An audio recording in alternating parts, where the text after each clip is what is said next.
Originally, I thought the Silent Hill 2 remake was going to be a flaming bag of doo-doo.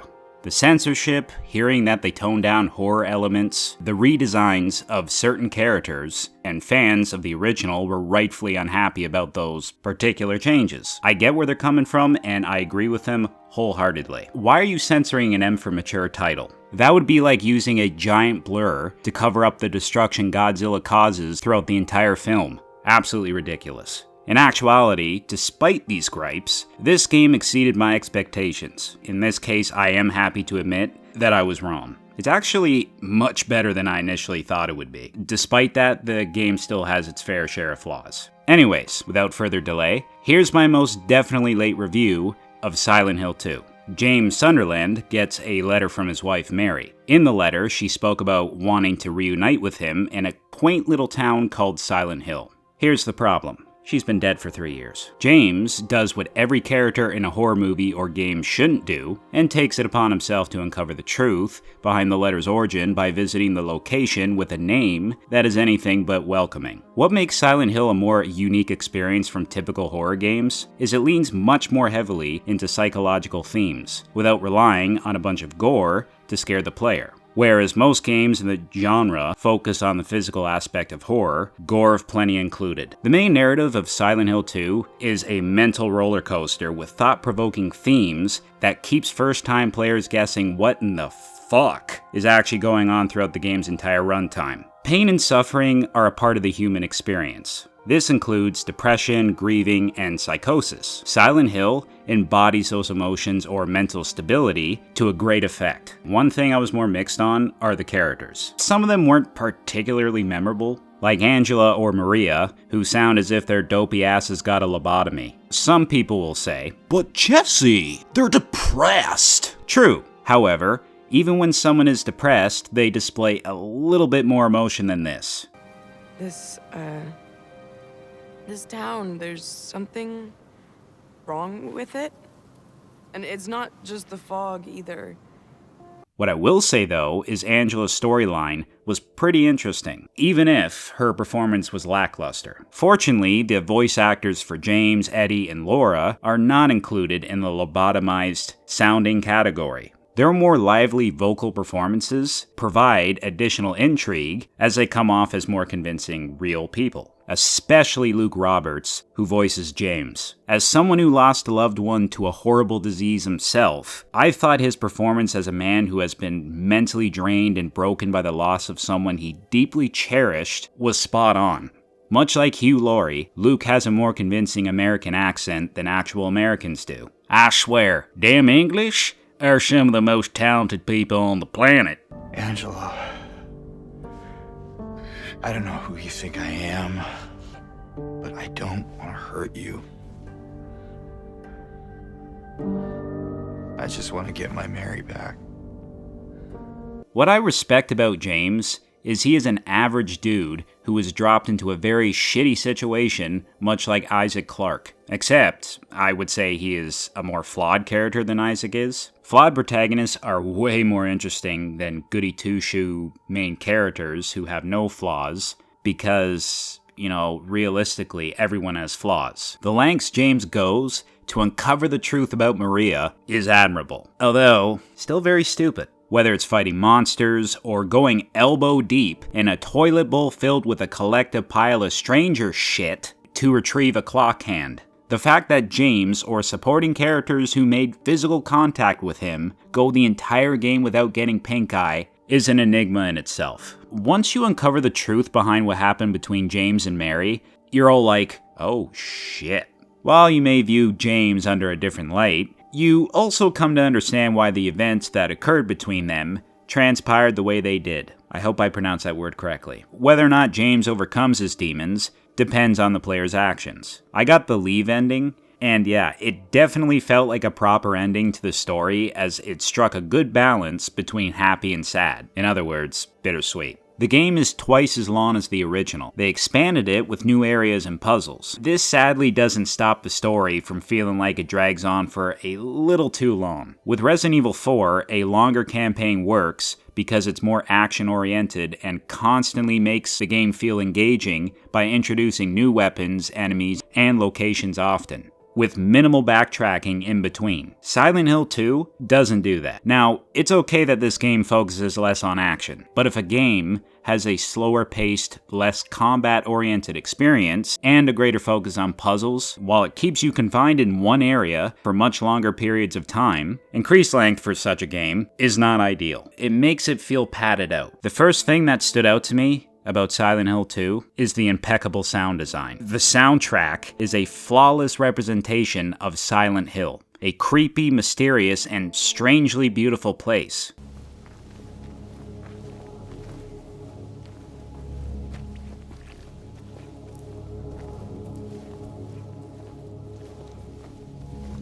Another similarity this game shares with Dead Space is the sound design does a really good job at fucking with your feelings, whether it's sinister music that suddenly starts playing, or some sound within the environment itself will ring out, giving off the impression that there's an immediate threat nearby. Sometimes it's something, while other times it's nothing. This provides the player with a more unpredictable experience that makes the hairs in your butthole stand up. Oh, green. That's a safer color! Sorry, no, apparently not. James being a regular dude with no prior training extends to his combat experience. You get this extra layer of vulnerability by playing as an average Joe, adding to the terror you feel. The first half of combat in this game that I want to discuss is melee combat. The two melee weapons you acquire in your first playthrough are a wooden plank, then eventually a steel pipe. You can really feel the sense of weight behind every swing of your melee attacks as they come into contact with enemies, resulting in a very satisfying crunch.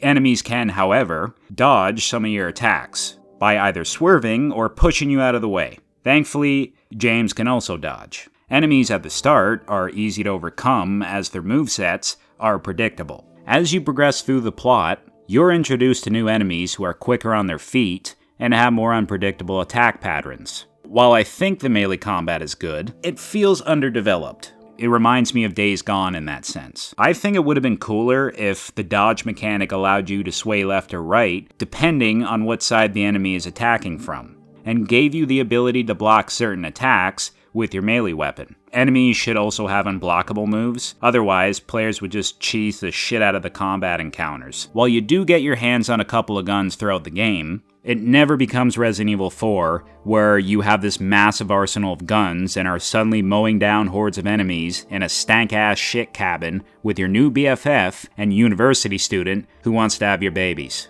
Having fewer weapons does keep the tension high throughout the game's entire runtime. You can't upgrade any of your weapons either. This isn't necessarily a bad thing. I'm only making a point, as most survival horror games let you upgrade your arsenal.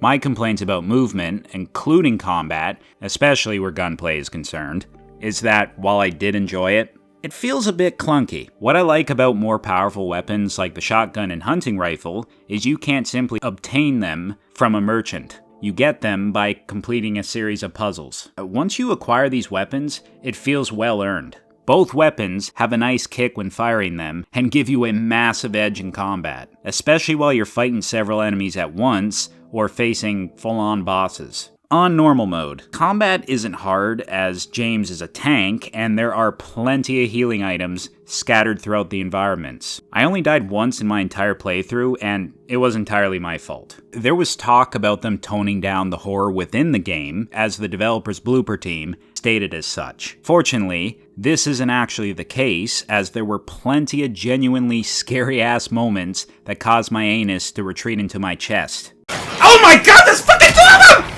No! There's fucking two of them! Jesus Christ! There's fucking two!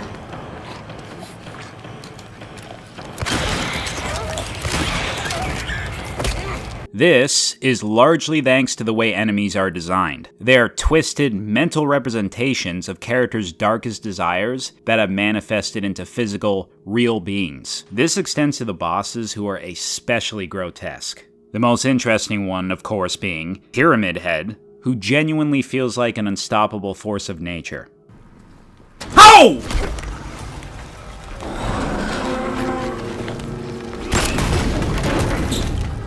God damn! As I implied earlier in the video, this game has a serious enemy problem. What I meant is, there aren't enough of them. Even if you take into account the many boss monsters you face in the game, there's only a handful of different enemies. The 3 enemies you end up fighting 98% of the time are the ones in the gimp suits, the nurses, and those annoying ass peekaboo fuckers that I have dubbed the upside down hookers because they have a pair of upside down whorish legs where their upper torso should be. It seems like they surprise attack you in every corner of every level, something I grew tired of for obvious reasons. Fighting the same few enemies for most of the game really bogs down the experience, since doing so diminishes how creepy they are. It isn't until the very end of the game where you fight a non-boss enemy that isn't one of the 3 recurring shitheads. Fighting more powerful variants of the unholy trinity hardly counts in the new enemy encounters category, as their measly reskins. I'm also not fond of how enemies respawn. If you're gonna have enemies respawn, then the game should at least wait a little while before the enemies decide to come back to life. In this instance here, you can see an upside down hooker respawn only minutes after I beat the fuckity fuck out of her with my pipe. There's a section that happens near the end of the game where you forcefully part with all your belongings, meaning you are completely defenseless and have to avoid these overpowered ceiling slags.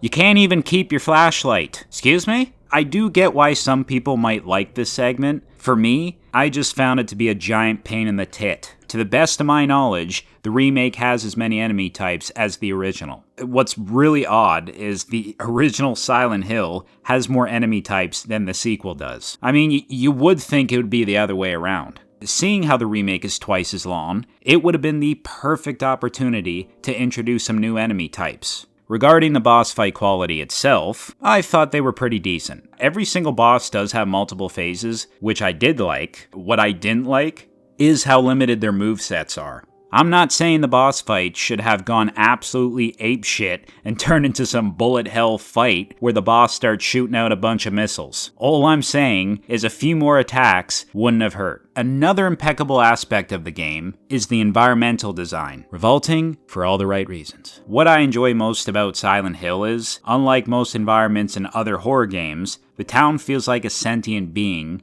who tests whoever enters its walls by pitting them against their own demons in an ever-changing space that reflects their mental state. Buildings' exteriors and interiors are in a state of decay, and are typically cloaked in darkness. No duh. The streets are blanketed by a thick layer of fog that gives the town a foreboding, somber feeling. By far, the town's most interesting aspect is the Otherworld, a dark reflection of Silent Hill that ups the frequency you'll be shitting your pants. The Otherworld is like a mix of the Upside Down from Stranger Things and Freddy's Dream World variant of the Boiler Room. Everything within the Otherworld has decayed much further, being covered in a shitload of rust. Large holes have formed within the walls or floors beneath your feet, making the entire place look like it's on the verge of collapse. And the sky is blacker than my soul. I love the fact that every single environment within this game is unique, yet each one is equally as terrifying in their own right, whether it's the aesthetics or the soundtrack that you hear within each of these environments. With the game taking place in a small town, I was kinda hoping all the levels would be connected, allowing you to return to previous areas anytime you liked. While you do get the opportunity to explore a set of buildings in more open areas, you eventually move on from the area and never revisit those older locations again. One thing I almost forgot to discuss was the map design. Blooper Team deserves praise for making the maps easy to understand. They keep track of your exact location, mark off locations you have already visited, lock doors you can't open yet, or doors you can't enter at all. James will even write clues for certain puzzles on the maps. Silent Hill 2 is a much more puzzle-oriented experience than Resident Evil 4 or Dead Space, to the point where you are spending probably half the game's runtime solving puzzles. Most of the puzzles I didn't mind. They were kind of fun actually, as the answers weren't overly obvious, but not super simple either. Meaning I could solve them myself, while other puzzles were a tad bit annoying, and me being an idiot, I had to look at a guide for the solution. A neat little addition when it comes to the puzzles is puzzles are more demanding on harder difficulties since the solutions to solving them are also altered, which is actually pretty cool. Not every game does that. In terms of collectibles, there are strange photos, which are self-explanatory, memos, and glimpses of the past where you examine an item and it makes this weird noise. I think the only reward you get for collecting everything is a trophy. Feel free to correct me in the comment section if I'm wrong. If I am right though, then they should have rewarded the player with an additional weapon or a costume. On to the graphics and performance. The Silent Hill 2 remake uses the Unreal 5 engine. It is a really beautiful game with eye-popping locales and environmental effects. The character models are a bit more of a mixed bag. James' character model is well detailed, looking so convincingly tired and defeated. The enemy models are also well detailed as they are either glossy, wet, or covered in blood and dirt. The human NPCs are a different story, as they look like they were shat out from the previous generation of consoles during the early days, before developers had a firm understanding of how to properly utilize the console's hardware. They just look a little too clean to me. There's also this bizarre effect in the game that makes every character who has hair look as if they just rubbed a balloon against their heads. The game in performance mode isn't terrible. Granted, it's not nearly as smooth as other horror remakes I reviewed on this channel in the past, with there being some noticeable frame rate drops in performance mode. Even when you play the game in performance mode, the cutscenes are capped at 30 FPS. Shouldn't it be easier to up the frame rate in cutscenes than in actual gameplay? Last thing I want to discuss is the replay value. In your first playthrough of the Silent Hill 2 remake, I believe there's only 3 different endings that you can obtain, but after you beat it the first time, there are a bunch of other endings that you are able to unlock. So that does give you pretty good incentive to play through the game multiple times over,